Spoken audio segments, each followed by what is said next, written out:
نحمدہ ونصلی علی رسولہ الکریم اما بعد فاعوذ باللہ من الشیطان الرجیم بسم اللہ الرحمن الرحیم۔ ناظرین، شمال ایچ ڈی پروگرام دینی مسائل میں آپ کا میزبان مولانا سعید اللہ خان آپ کی خدمت میں حاضر ہے۔ الحمدللہ آج ہمارے پاس ایک ایسی شخصیت تشریف فرما ہے جس کے لیے کافی عرصے سے میں نے کوشش کی ہمارے اسٹوڈیو میں تشریف لائے۔ آج کا موضوع دور حاضر کے مسائل اور ہماری ذمہ داری، اس موضوع پر ہم نے آج مدعو کیا ہے اپنے اس پروگرام میں فخر اہل سنت والجماعت کے صوبائی صدر، اور ہر حوالے سے میدانی سیاست ہو یا مذہبی میدان ہو اس میں پیش نظر آ رہے ہیں۔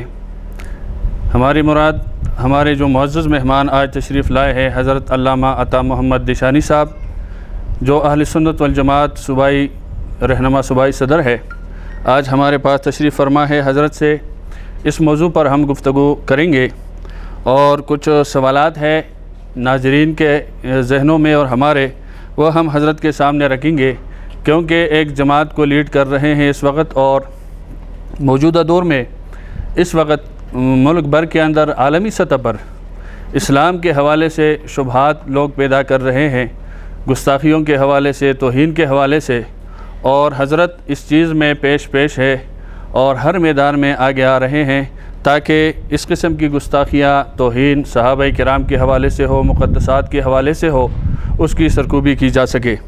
حضرت سب سے پہلے تو اپنے پروگرام میں ہم آپ کو خوش آمدید بھی کہتے ہیں، اور آپ کی جو زندگی یقیناً مصروف زندگی ہے، آپ تشریف لائے، آپ کا بہت شکریہ حضرت،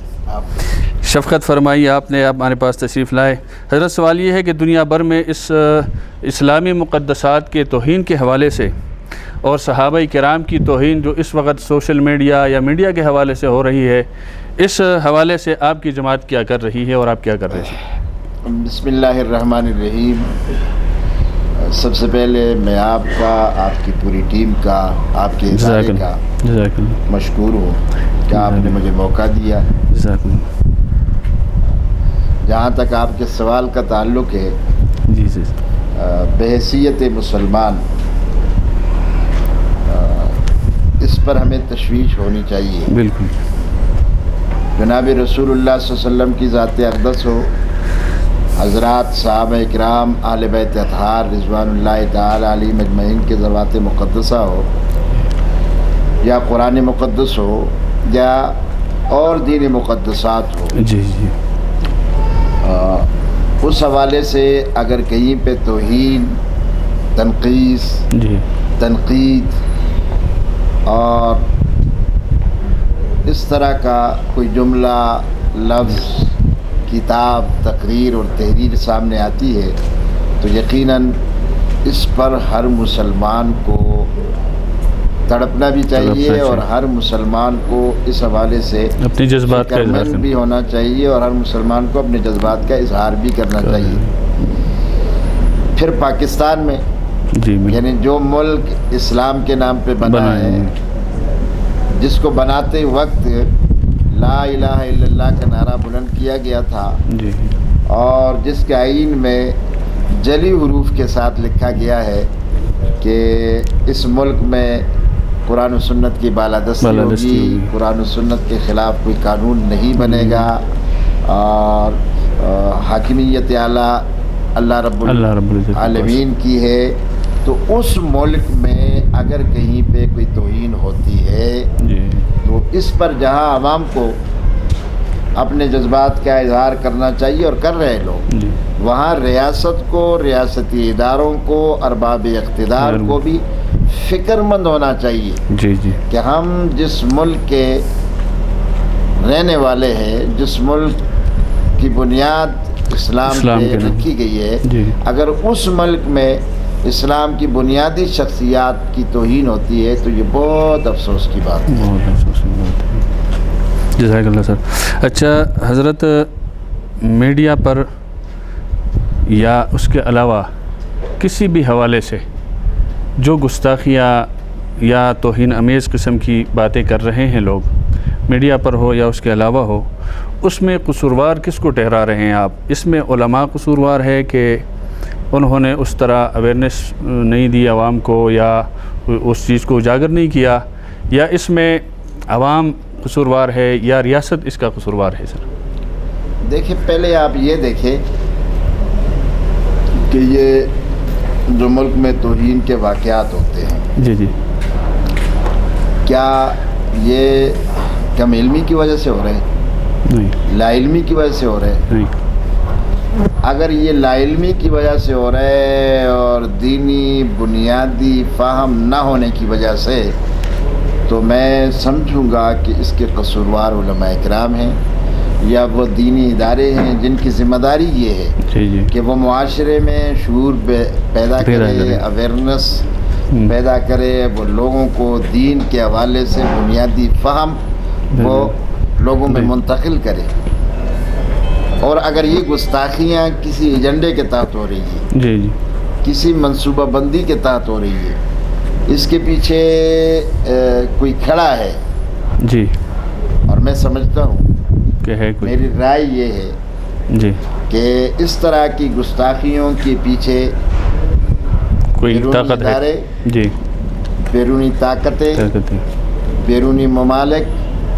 کھڑے ہیں، جی جی، جن کا بنیادی مقصد یہ ہے کہ توہین کروا کے پاکستان میں انتشار، فساد، اشتعال اور آپس میں لوگوں کو لڑایا جائے، کمزور کیا جائے ملک کو۔ اگر اس کے پیچھے، ان گستاخیوں کے پیچھے ملک کھڑے ہیں تو پھر یہ ذمہ داری ارباب ریاست کی ہے، یہ پھر ذمہ داری ارباب اقتدار کی ہے، یہ ریاستی اداروں کی ہے کہ وہ اس کی گرفت کرے، وہ ایسے لوگوں کو پکڑے، انہیں قانون کے حوالے کرے، ان لوگوں کے پیچھے جو قوتیں کھڑی ہیں ان قوتوں کو بے نقاب کرے۔ میں بڑی ذمہ داری کے ساتھ کہتا ہوں، چونکہ ہمارا تو یہ عنوان رہا ہے، جی جی بالکل، اور عنوان ہے اور انشاءاللہ مرتے دم تک رہے گا، دین مقدسات کو محفوظ بنانا، نبی اکرم صلی اللہ علیہ وسلم کے ختم نبوت کا تحفظ کرنا، ناموس صحابہ اہل بیت کے حوالے سے ان کی مدح کو عام کرنا، ان کی عزت اور ناموس کو قانونی طور پہ محفوظ بنانا، یہ میری جماعتی ذمہ داریوں میں سے ہے۔ جی جی، میں یہ سمجھتا ہوں اگر آج ریاستی ادارے اور ارباب اقتدار سنجیدہ ہو جائے، جی سنجیدہ ہو جائے اس عنوان پہ، جی جی، تو کسی میں یہ جرأت نہیں ہو سکتی کہ وہ پاکستان میں رہتے ہوئے گستاخی کر کے وہ مسلمانوں کے جذبات مجروح کرے، وہ مسلمانوں کو مشتعل کرے، وہ ملک کے امن کو داؤ پہ لگائے، وہ ملک میں فساد پھیلانے کی سازش کا حصہ بنے، یہ ہو نہیں سکتا ہے بالکل۔ تو میں سمجھتا ہوں اس کے قصوروار ارباب اقتدار ہے، اور اس کے قصوروار ریاستی ادارے ہیں جن کی ذمہ داری یہ ہے کہ وہ اس طرح کے منصوبوں کو ناکام بنائیں گے، لیکن افسوس کہ وہ منصوبوں کو ناکام بنانے کے بجائے ان منصوبہ سازوں کو تقویت فراہم کر رہے ہیں، جن کی وجہ سے پورا ملک انتشار، افتراق میں مبتلا ہے۔ اور میں جو ابھی جو ہماری تحریک چل رہی ہے، آپ کے علم میں ہوگا، جی جی بالکل، پشاور میں ایک بڑا پروگرام کیا، ہمارا ایک بہت بڑا پروگرام ہوا دفاع سیدنا عثمانی غنی مارچ کے عنوان سے، اسی طرح اسلام آباد میں ہوا، کراچی میں ہوا، اور گجرانوالہ میں ہوا، لاہور میں ہوا، ابھی جب میں آپ سے گفتگو کر رہا ہوں تو فیصل آباد میں ہو رہا ہے، اور انشاءاللہ العزیز 25 جون کو ایبٹ آباد میں ہزارہ ڈویژن کا دفاع عثمانی غنی رضی اللہ تعالیٰ عنہ مارچ ہوگا، اور اس میں بڑی تعداد میں انشاءاللہ عوام شرکت کریں گے۔ اور میں آپ کے پروگرام کی وساطت سے ان سے اپیل بھی کرتا ہوں کہ یہ ایمان کا مسئلہ ہے، ایمان کا مسئلہ ہے۔ مولانا صاحب دیکھیں، لوگ ایمان کے لیے نکل رہے ہیں، سیاست کے لیے نکل رہے ہیں، بجلی کے لیے، ذات کے لیے نکل رہے ہیں، تو یہ تو ایمان کا مسئلہ ہے۔ پھر ان مقدس شخصیات جن کی وجہ سے آج ہم مسلمان ہیں، انہوں نے قربانیاں دی، انہوں نے حضور صلی اللہ علیہ وسلم سے دین لیا اور ہم تک پہنچایا، اس امت پر ان کے احسانات ہیں۔ اگر آج ان کی توہین ہو رہی ہے تو بلا تفریق میں سمجھتا ہوں ہر مسلمان کی ذمہ داری ہے جی ہم پی ٹی آئی کے ورکر بعد میں ہیں، جی ہاں بالکل، ہم مسلم لیگ کے ورکر بعد میں ہیں، ہم پیپل پارٹی کے ورکر بعد میں ہیں، ہم جمعیت علماء، جماعت اسلامی، اہل سنت والجماعت یا دیگر جماعتوں کے ورکر بعد میں، ہم پہلے مسلمان ہیں، ہم پہلے غلامان مصطفیٰ ہیں، ہم پہلے غلامان صحابہ اور اہل بیت ہیں۔ تو ابھی یہ جو توہین ہوئی ہے، آپ کے علم میں ہوگا کہ ایک صحافی کے پروگرام میں، جی جی اویس ربانی اس کا نام ہے، اس کے پروگرام میں توہین ہوئی ہے۔ توہین ہونے کے بعد اور وہ ویڈیو منظر عام پر آنے کے بعد ہم نے اس پہ ایف آئی آر کروائی۔ جی اب چاہیے تو یہ کہ جب ایف آئی آر ہو گئی اور ایف آئی آر ہو چکی ہے تو وہ بندے گرفتار ہونا چاہیے، انہیں قانون کے مطابق سزا ملے، لیکن افسوس کہ تاحال وہ مجرم گرفتار نہیں ہوئے، جس کی وجہ سے ہم پورے ملک میں سراپائے احتجاج ہیں، ہم مختلف شہروں میں جا کے احتجاج کر رہے ہیں۔ تو یہ کس کی ذمہ داری ہے؟ یہ ریاست کی ذمہ داری ہے، یہ حکمرانوں کی ذمہ داری ہے۔ پھر مولانا صاحب میں ایک اور گزارش کروں گا کہ دیکھیے اس حوالے سے جو ملک میں قوانین ہیں وہ بہت کمزور ہیں، اچھا، بالخصوص توہین صحابہ اور اہل بیت کے حوالے سے وہ جو قانون ہے جو 298 اے کہلاتا ہے، جی جی، اس میں ہے کہ یہ قابل ضمانت جرم ہے۔ یہ کمزوریاں ہیں۔ دیکھیں کہ ایک بندہ میرے پڑوس میں رہتا ہے، میرے گلی میں رہتا ہے، میرے شہر میں رہتا ہے، وہ کائنات کے سب سے مقدس ترین لوگ، بالکل، انبیاء کے بعد صحابہ اکرام کی توہین کرتا ہے، میرے جذبات کو مجروح کرتا ہے، میں تھانے جاتا ہوں، میں ایف آئی آر کرواتا ہوں، اگلے دن وہ ضمانت پہ کھڑے میرے محلے میں میری گلی میں کھڑا ہوتا ہے، بتاؤ میرے جذبات کیا ہوں گے؟ بالکل، یعنی یہ جرم قابل ضمانت ہونا چاہیے، نہیں ہونا چاہیے، بالکل وہی مان کر سزا ہے کہ 3 سال جی۔ اچھا یہ چیزیں جب ہم نے نوٹ کی تو ہم نے اس پہ جدوجہد شروع کی تھی۔ الحمدللہ اس حوالے سے سب سے پہلے ہم نے ماضی میں ہماری جماعت اور ہماری قیادت مولانا اعظم طارق شہید، ہمارے بس یہی سوال میں آگے آپ سے کر رہا تھا، ٹھیک ہے اب جاری رکھیں، وہ بل کے حوالے سے آپ نے کیا، ہمارے بزرگوں نے بہت خدمات دی، یہ جو ابھی تازہ ترین جو اس پہ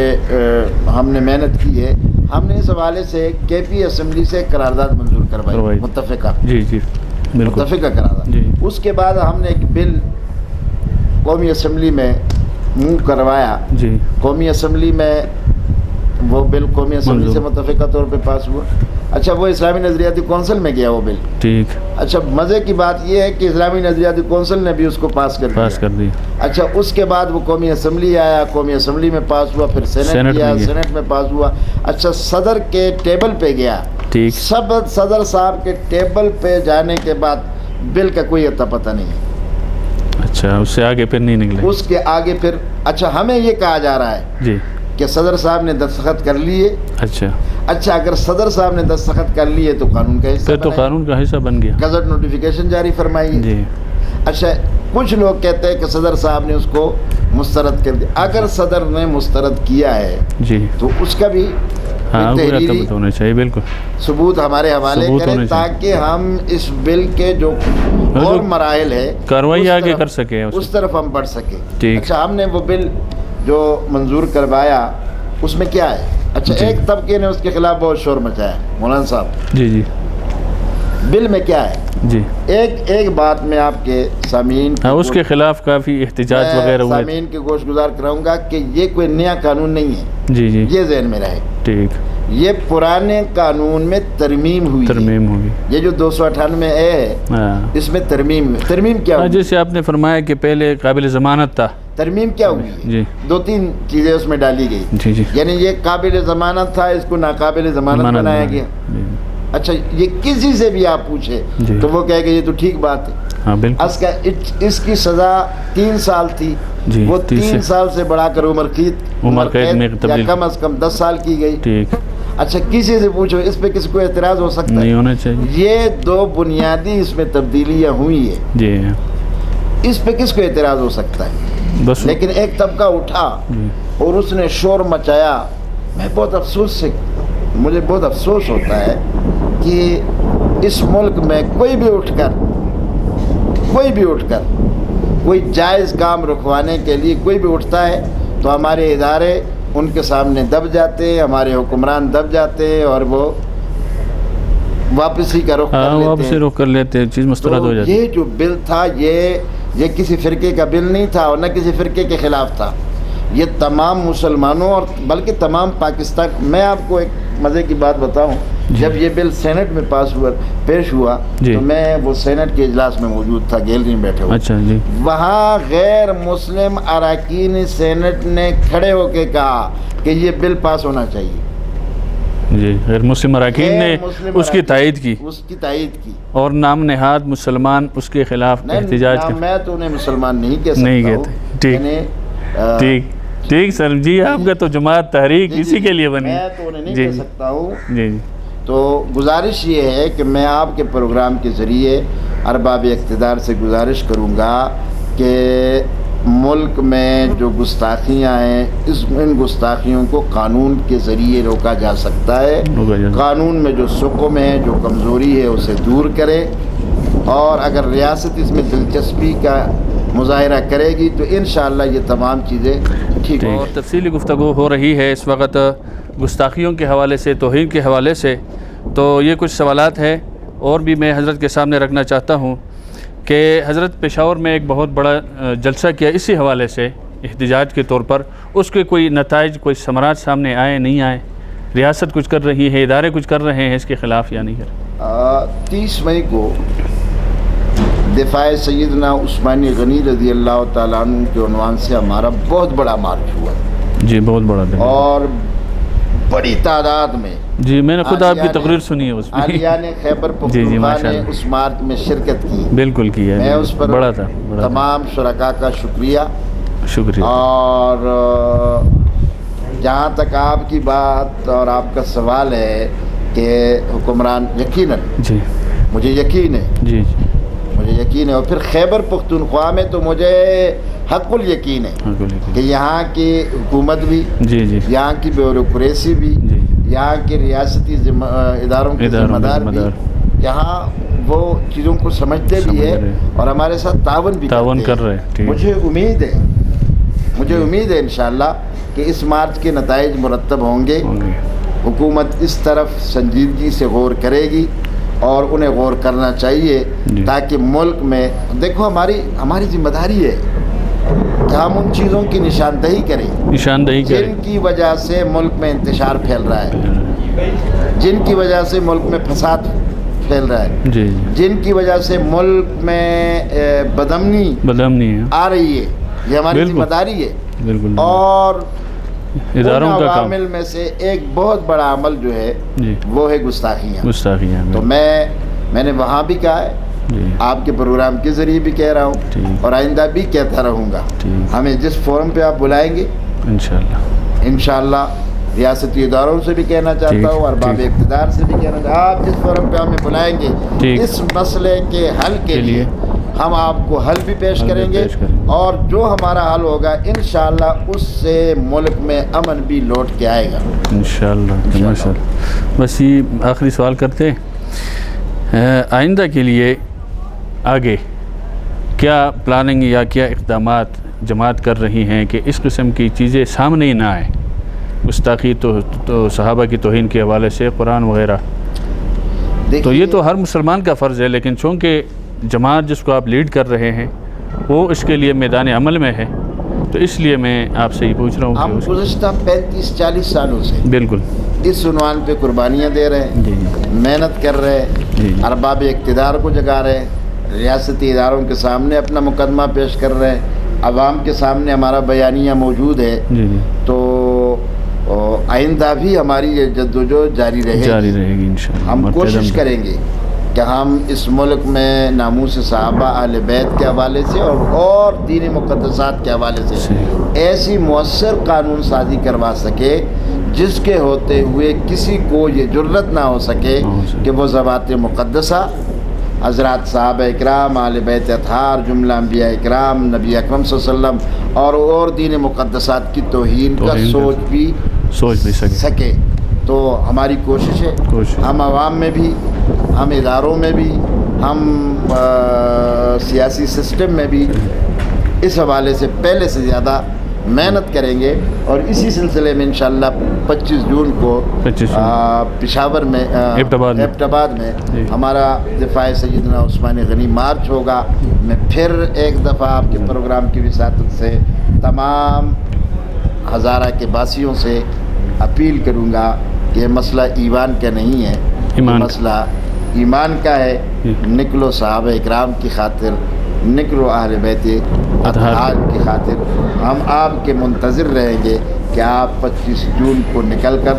بتائیں گے کہ اہل ہزارہ وہ صحابہ اکرام اہل بیت اطہار سے محبت کرنے والے لوگ۔ ماشاءاللہ حضرت نے گفتگو کی، اور جو سوالات تھے ہم نے حضرت کے سامنے رکھے، حضرت کے پاس بھی وقت کم ہے، انشاءاللہ پھر ہم کوشش کریں گے کسی اور موقع پر حضرت کو انشاءاللہ بلائیں اپنے پروگرام میں، اپنے اسٹوڈیو میں، اور تفصیلی گفتگو ان سے کرے۔ اور جس طرح ایک بریکنگ نیوز بھی دی کہ 25 جون کو یہاں ایبٹ آباد میں ایک بہت بڑا پروگرام ہے دفاع سیدنا حضرت عثمان رضی اللہ تعالیٰ عنہ کے حوالے سے، اس میں بھی ناظرین کوشش کرے، یہ ایمان کا مسئلہ ہے کہ اس میں شرکت کر سکے۔ آئندہ میں حضرت سے کہوں گا کہ انشاءاللہ آپ ہمارے پروگرام میں تشریف لائیں گے، اور انشاءاللہ ہمارا یہ سلسلہ جاری رہے گا۔ آئندہ پروگرام تک کے لیے اجازت دیجیے، اللہ حافظ۔